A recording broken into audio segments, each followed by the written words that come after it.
friends and families, welcome to free baking class by Elfin. இன்னைக்கு ஒரு பெர்ஃபெக்ட்டான ஒரு bread recipe தான் பார்க்க போறோம். அது மட்டும் இல்லாம வெறும் 4 பொருளை வச்சு இந்த பெர்ஃபெக்ட்டான ரெசிபியை கண்டிப்பா ஈஸியா வீட்ல நம்மளும் செய்யலாம். கொடுத்திருக்க இன்ஸ்ட்ரக்ஷனை கரெக்ட்டா ஃபாலோ பண்ணீங்கன்னா கண்டிப்பா நீங்களும் இந்த மாதிரி ஒரு பெர்ஃபெக்ட்டான பிரெட் ரெசிபியை பண்ணலாம்.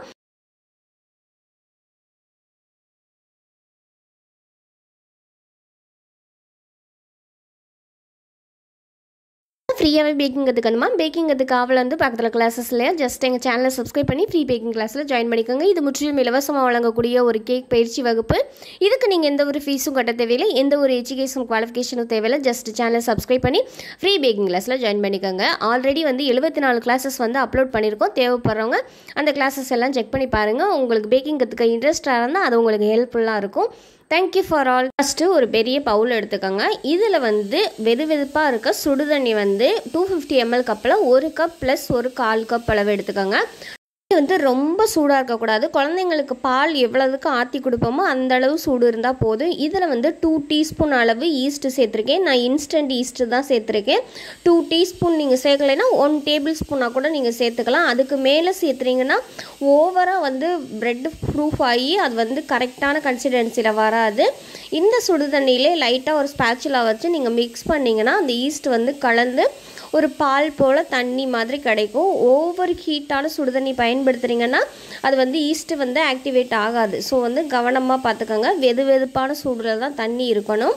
மாதிரி ஈஸ்ட் வந்து ஒரு எக்ஸ்பைரி ஆனது, காலாவதியானது, வாங்கி ரொம்ப நாள் ஆயிடுச்சு, ஏர் டைட்டாக மூடி வைக்கல அப்படின்னாலும் ஈஸ்ட் வந்து ஆக்டிவேட் ஆகாது. ஸோ இந்த மாதிரி கலந்துட்டு ஒரு 5 நிமிஷத்துக்கு அப்படியே விட்டுருங்க. அந்த சூடு ஆறி நார்மல் பச்சை தண்ணி மாதிரி டெம்பரேச்சர் வர வரைக்கும் விட்டுருங்க.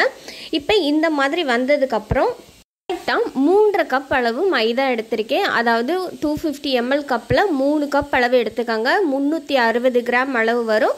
அது கூடவே ஒரு 60 கிராம் அளவு சேர்த்துட்டு மொத்தமாக 420 கிராம் அளவு மைதா சேர்த்துருக்கேன். இது கூடவே 1.5 டீஸ்பூன் அளவு உப்பு சேர்த்துட்டு இதை வந்து இந்த ஸ்பேச்சுலா வச்சு ஜென்டலாக நீங்கள் மிக்ஸ் பண்ணி எடுத்துக்கோங்க. கை வச்சு பிசைய வேண்டிய அளவுக்கு இருக்காது. ஸோ வந்து தண்ணி வந்து சூடாக இருக்கும் போதே மாவு போட்டுட்டிங்க அப்படின்னா மாவு வந்து ரொம்ப லூஸ் ஆயிரும். அந்த சூடுலேயே அது வந்து லூஸ் ஆயிரும். ஸோ வந்து நல்லா ஆறுனதுக்கப்புறம் சேர்த்திங்கன்னா நம்ம கொடுத்துருக்க தண்ணிக்கும் அந்த மெஷர்மெண்ட்டுக்கும் கரெக்டாக இருக்கும். நல்லா இந்த மாதிரி ஸ்பேச்சுலா வச்சு கலந்து எடுத்துக்கோங்க. மாதிரி ஓரளவுக்கு மிக்ஸ் ஆனதுக்கப்புறம் ஒரு 3 நிமிஷத்துக்கு மூடி போட்டு மூடி வச்சுருங்க. இப்போ 3 நிமிஷத்துக்கு அப்புறம் நம்ம வந்து எடுத்தோன்னா இந்த மாதிரி ஒரு கன்சிஸ்டன்சியில் தான் இருக்கும். அதுக்கப்புறமா 1 டேபிள் ஸ்பூன் அளவு வாசனை இல்லாத ஆயில் சேர்த்துருக்கேன். நீங்கள் பட்ரு சேர்க்குறா இருந்தால் 1 டேபிள் ஸ்பூன் பட்ரு வந்து கூலிங் டெம்பரேச்சர் போனதுக்கப்புறம் பயன்படுத்துங்க. இப்போ இந்த ஆயில் சேர்த்துட்டு நீங்கள் பிசையும் போது இன்னுமே கொஞ்சம் கையில் ஒட்டாமல் எல்லாம் ஒரு சேர ஒரு பெட்டரான பேட்டராக வந்து ரெடியாகி கிடைக்கும். இப்போ ஒரு சிலிக்கான் மேட் விரிச்சிட்டு நீங்கள் ஒரு ஒர்க் ஏரியாவுக்கு மாற்றிக்கோங்க. இல்லை நீங்கள் நார்மலாக வேறு சப்பாத்தி எதில் தேய்ப்பீங்களோ கையை வச்சு பிசைகிற அளவுக்கு இருக்கணும் ஃப்ளோரு. அந்த இதில் வந்து நீங்கள் இந்த மாவு போட்டுட்டு நல்லா அழுத்தி பிசைஞ்சிங்கன்னா ஒரு விரிசல் எதுவும் இல்லாமல் திட்டாக மாவு இல்லாமல் ஷைனாக இருக்கணும். அந்த அளவுக்கு வந்து நம்ம பிசைஞ்சு எடுத்துக்கணும். இந்த பிசைகிறதுல தான் நம்ம வந்து ப்ரெட்டு எவ்வளோ சாஃப்ட் ஆகுது அப்படிங்கிறது வந்து இருக்குது. எல்லோரும் நினைப்பாங்க ப்ரூஃப் பண்ணிவிட்டு அப்படியே வச்சா ப்ரெட்டு வராதா அப்படின்னா, அப்படிலாம் இல்லை. ப்ரெட்டு செய்கிறதுக்குன்னு ஒரு சில ப்ரொசீஜர் இருக்குது. கடைகள்லாம் இம்ப்ரூவர் அதெல்லாம் சேர்ப்பாங்க, சாஃப்ட்னர் அதெல்லாம் சேர்ப்பாங்க. நம்ம அந்த எதுவுமே சேர்க்காம நார்மல் உப்பு, தண்ணி, ஈஸ்ட்டு வச்சு மாவு வச்சு பண்ணக்கூடிய ஒரு சிம்பிளான ப்ரெட்டு தான்.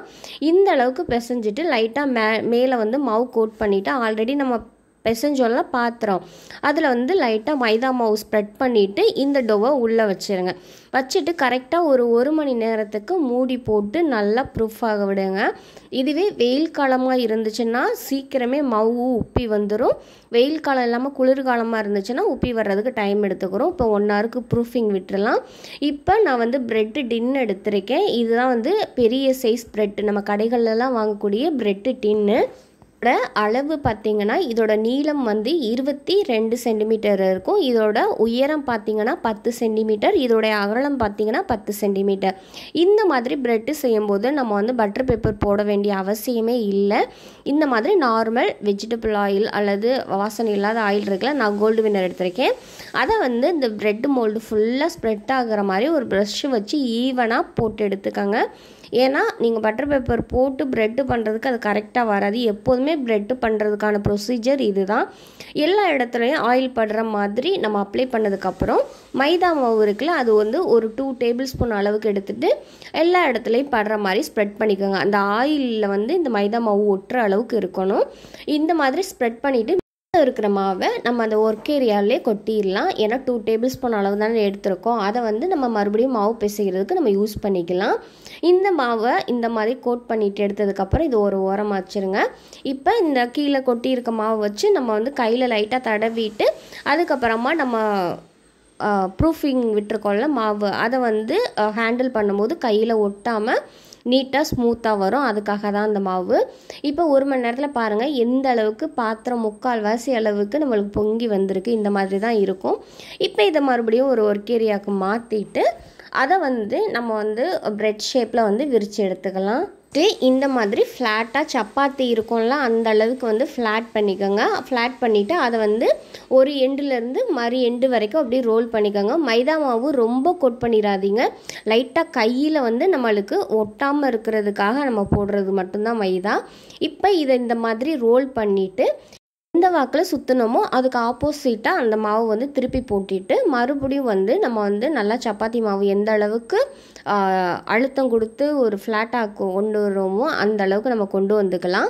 இப்போ வந்து இந்த அளவுக்கு நான் கொண்டு வந்துட்டேன். அதாவது இதோட அகலம் பார்த்திங்கன்னா அந்த ப்ரெட்டு டின்னில் வைக்கக்கூடிய அளவுக்கு அகலமாக இருக்கிற மாதிரி பார்த்துக்கோங்க.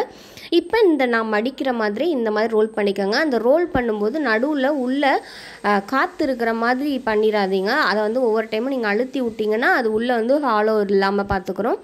இந்த மாதிரி நம்ம ரோல் பண்ணிவிட்டு அதை வந்து அப்படியே குப்பரைக்கு திருப்பி போட்டுட்டு அந்த கடைசியில் எட்ஜ் இருக்கும்ல, அதை எல்லாத்தையும் நல்லா ஒரு மாவோட ஒரு மாவாக அப்படி சேர்த்து சைடுலையும் பேக் சைடுலையும் நல்லா அழுத்தி ஒரு அழுத்தம் கொடுத்திங்கன்னா எல்லாமே க்ளோஸ் ஆயிரும். விரிசல் எதுவும் இல்லாத அளவுக்கு க்ளோஸ் பண்ணிவிட்டு நம்ம வந்து இப்போ ரெடி பண்ணி வச்சுருக்கோம்ல ப்ரெட்டோட டின்னு, அதுக்குள்ளே வந்து நம்ம இந்த ரெடி பண்ணி வச்சுருக்க மாவை தூக்கி உள்ளே வச்சிடலாம். உள்ளே வச்சதுக்கப்புறம் பார்த்திங்கன்னா நம்ம கரெக்டாக 1 மணி நேரத்துக்கு ப்ரூஃபிங் விடணும். 1 மணி நேரத்துக்கு மேலே ஆணுச்சுன்னா அது இன்னுமே ரைஸ் ஆகிட்டே இருக்கும். ஒரு புளிச்ச வாடை வரும். அந்த ஈஸ்டோட ஃப்ளேவர் நல்லா தெரியும். இப்போ பார்த்திங்கன்னா டின்னில் 1/4 அளவுக்கு தான் இருக்குது. இப்போ 1 மணி நேரத்தில் பாருங்கள் நம்மளுக்கு எந்த அளவுக்கு ப்ரூஃப் ஆகிருக்குன்னு. அந்த டின்னு ஃபுல்லாக வந்திருக்கு. இந்த அளவுக்கு வரணும். அது கரெக்டாக 1 மணி நேரம் செட் பண்ணிக்கோங்க. இப்போ ஓடிஜியை டைமரை 10 நிமிஷத்துக்கு ஆன் பண்ணிவிட்டு top and bottom rod on பண்ணிவிட்டு 200 டிகிரியில் ப்ரீ ஹீட் ஆன் பண்ணிக்கோங்க. ப்ரெட்டு டின்னை உள்ளே வச்சுட்டு top and bottom rod on பண்ணிவிட்டு கரெக்டாக 30 நிமிஷம் அளவுக்கு 200 டிகிரியில் பேக் பண்ணி எடுத்துக்கலாம். குக்கரில் பேக் பண்ணுறீங்கன்னா சிம்மில் இல்லாமல் ஹையில் இல்லாமல் 2க்கும் நடுவில் வச்சு பேக் பண்ணணும் 30 நிமிஷம் அளவுக்கு. இந்த மாதிரி பேக் பண்ணுறது வந்து நம்மளுக்கு கரெக்டான சாஃப்ட்னஸை கொடுக்கும். அதே நேரத்தில் கரெக்டாக வெந்து வரும். இப்போ பார்த்தீங்கன்னா கரெக்டாக 30 நிமிஷத்தில் எனக்கு வந்து ப்ரெட்டு வந்து கரெக்டாக வெந்து வந்திருக்கு. இப்போ அந்த சூடோடே நான் வந்து அன்சால்ட்டு பட்ரு வந்து லைட்டாக மேலே வந்து அப்ளை பண்ணிக்கிறேன். அந்த ஒரு எப்படி சொல்கிறது, அந்த ஃப்ளேவர் வந்து இன்னுமே சாப்பிடும்போது அல்டிமேட்டாக இருக்கும். அதே நேரத்தில் அந்த ஷைனிங்கான ஒரு மேலே அந்த தின் லேயருக்காக நம்ம வந்து பட்டரை வந்து தேய்ச்சி எடுத்துக்கிறோம். நீங்கள் பட்டர் யூஸ் பண்ண விருப்பம் இல்லைன்னா நார்மலாக கூட நீங்கள் வச்சுக்கலாம். இந்த ப்ரெட்டு கம்ப்ளீட்டாக ஆறணும். ஏன்னா கீழே வந்து நல்லா சாஃப்டாக இருக்கும், மேலே பார்த்திங்கன்னா லைட்டாக கிறிஸ்பாக இருக்கும். லைட்டாக தான், ரொம்பலாம் இருக்காது. இப்போ ஆறுனதுக்கப்புறம் பார்த்திங்கன்னா எந்த அளவுக்கு இருக்குதுன்னு பாருங்கள். ப்ரெட்டு இந்த அளவுக்கு தான் இருக்கும். இப்போ நம்ம டீமோல்ட் பண்ணிக்கலாம். இப்போ டீமோல்ட் பண்ணுறது ஏன் நான் வந்து மைதாவும் அந்த எண்ணெயும் பயன்படுத்தினோம்னா டீமோல்ட் பண்ணுறதுக்கு ப்ரெட்டுக்கு இதுதான் கரெக்டாக வரும். பாருங்கள், பார்க்கும்போதே அவ்வளோ சாட்டிஸ்ஃபைடாக இருக்கும். இந்த மாதிரி ஒரு பர்ஃபெக்டான ப்ரெட்டு நீங்களும் வீட்டில் பண்ணணுன்னா இந்த கொடுத்துருக்க சிம்பிளான இன்க்ரீடியண்ட்டை வச்சு சீக்கிரமாக பண்ணி முடிச்சிடலாம். ஸோ வந்து எல்லோரும் ட்ரை பண்ணி பாருங்கள்.